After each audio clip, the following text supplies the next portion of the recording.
Ladies and gentlemen, it in fact does get worse. Welcome back to another episode of the unofficial series of embarrassing people on Twitter.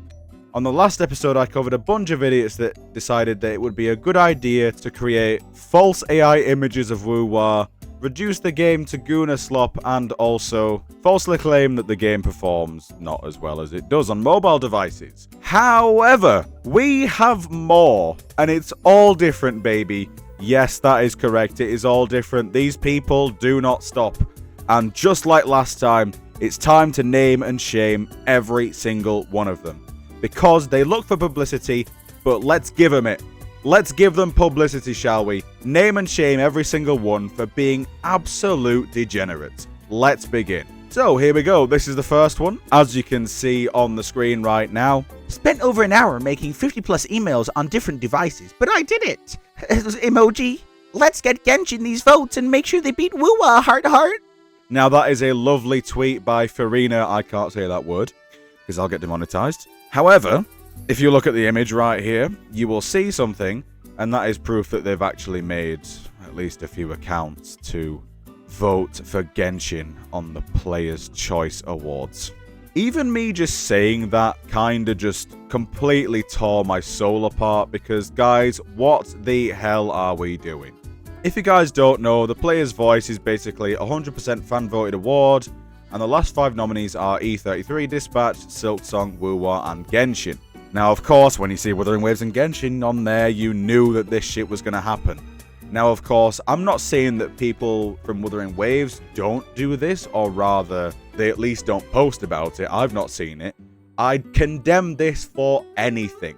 You are sad if you make 50 emails, right?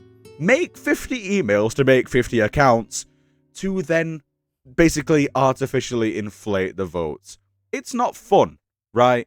It's something that you should not be doing because you surely have something better to do with your time.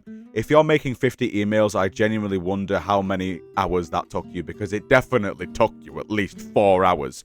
4 hours of your time wasted, by the way. That's crazy. But yes, this was a simple one. Embarrassing, degenerate, embarrassing. Ladies and gentlemen, it's sellout time. This video is sponsored by LD Shop. This super handy website is a safe and reliable way to get your top-ups, battle passes, and monthly cards for less. LD Shop covers lots of games like HSR, ZZZ, and of course, my favorite, Wuthering Waves. With these games, you can get guaranteed 5-star bundles and top-ups for a discounted price, meaning that you get more bang for your buck. To top up your Lunites, simply follow these instructions. First off, select your item, then click top up to proceed, apply your coupons and then select a payment method. Once you've paid, submit your game account details. Then the LD Shop team will handle the top up for you. Make sure not to log into the game during this process. Once the process is complete, they will log out and wipe all login records. And once that's done, you'll receive a notification. Make sure to log into your game afterwards to check if everything's there. And enjoy! If you're still unsure about privacy issues, you can always change your password afterwards for that extra peace of mind as well. And if you're an avid spender, you can bind your LD Shop account to your Wuthering Waves account for more convenient future purchases. For those who register using my link in the description, you'll receive a 15% off coupon with no minimum spend, and a cheeky 5% off bonus coupon from me as well, racking up total potential savings of $50. And for all the whales out there, if you spend $80 in a month, you can claim a free Lunite Subscription. Be sure to claim it on the homepage if you're eligible.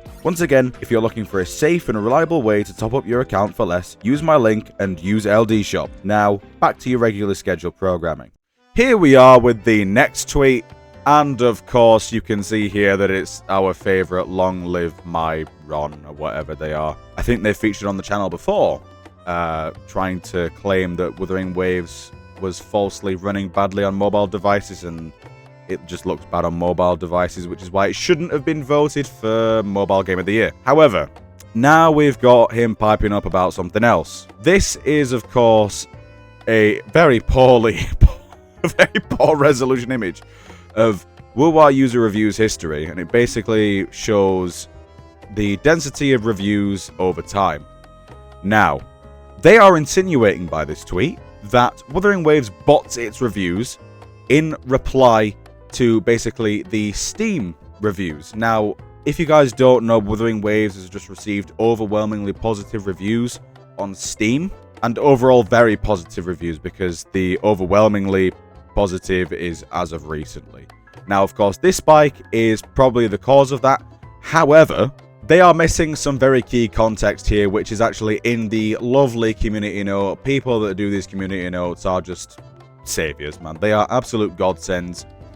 Basically says, this spike in reviews coincides with the Steam Awards voting period. This situation is not unique to Wuthering Waves. Players who meet certain requirements can earn a badge, and one of their requirements is to leave a review on one of the games they nominated. Huh. Just like this lovely Brant tweet, agenda pushes everywhere. He's so right, because this is what's actually going on here. As you can see, it is the same for all games. This voting period spike applies to E33, Silksong, and WuWa. And if you notice, Silksong has less time, so the bars are a bit thicker. Expedition 33 has a similar amount of time to WuWa, so its bars are about the same. It is literally just the awards, guys. What are we doing? Before you make a tweet, maybe just try and get some context. I know context seems to go right over you guys' heads, but you really need to start at least, just paying a bit of attention. If you want to rage bait, then do rage bait, right? But at least try and rage bait without it being obvious that it's rage bait, right? Come on now, guys. Come on. It's embarrassing. But yes, this tweet right here, embarrassing, degenerate, get out. And here we have a tweet from Ryuku Sensei. Now, whether you like him or hate him, this one covers another idiotic tweet, and it's of course from Steam. Now, if we just read Ryuku Sensei's tweet here, looks like they're doing another targeted attack on WuWa on Steam. Oh wow, a lot of it's about Steam, isn't it, today? I was just looking at the genre tags the other day for a video, and while hentai was there, after it got taken down the last time this happened, I remember when it was there, actually. Dating sim definitely wasn't. That's a new addition. Edit. Dating sim was added by the person in the screenshot. Doesn't show up automatically in genres on WuWa's page. Hentai does, though. And if we go to the image right here, we've got our favourite guy from the last one. That shit says hentai and dating sim lofau. And the original tweet, 14k likes! Oh my god. Oh my god, man. Oh, it's too easy for these guys. It's too easy, isn't it? That's crazy. But yeah, the original tweet has these user-defined tags, and it has dating sim and hentai. Now, this is ridiculous because this is not just one person doing this. This has to be a multitude of people tagging the game as hentai for it to be popular, by the way. Now, it says that dating sim was added by the person in the screenshot. I don't know if that means that they photoshopped it or that the person doing the tweet has labeled it as a dating sim.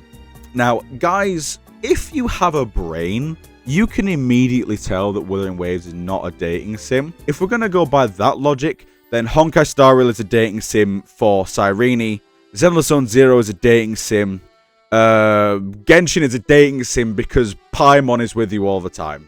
There you go, right? If we're going to be that petty, then let's be that petty, right? Hentai, it's just not hentai, is it? There's nothing graphic about Wuthering Waves. I don't understand. So again, that's two false tags, and once again, that garners 14k likes. Ah, guys, it's too easy. It's too easy. But once again, we have people that are just embarrassing themselves, because I will put up the proper reviews on Steam right now, or rather the proper tags. You'll see that it's not there. So it looks like their little happy-go-lucky attack on WuWa has come to nothing in the space of about 2 days, because this tweet was made on December 9th. So, yeah. And then 12 hours ago from there, December 8th, around there. So, yeah.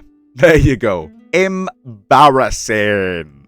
Now, this is our favorite guy on this channel, because if you guys don't know, Bogdanio, or Bogdano, however you want to say the name, I don't really care, but this guy was the guy that gave rise to the senpai situation. If you guys remember that, obviously Chisa called a senpai contextually, and this guy said, of course they did, and it got like a lot of views, but it also got him very, very cooked, like extremely cooked, like all the replies were ratioing him.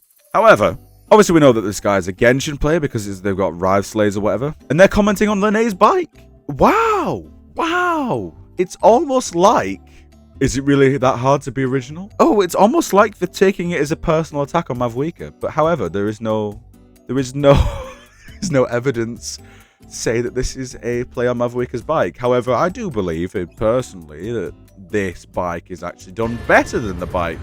Sorry, the noise. This bike is better. It's better contextually, because why is Mavuika in a Nation of War having a cyberpunk, technopunk-esque bike, while in a futuristic region in Lahai Roy, there's a technopunk bike? So, again, we've already got that to think about. And if you want to go even further, or rather just look at it at face value rather than digging into it, is it really that hard to be original? Brother, you don't own a fucking bike.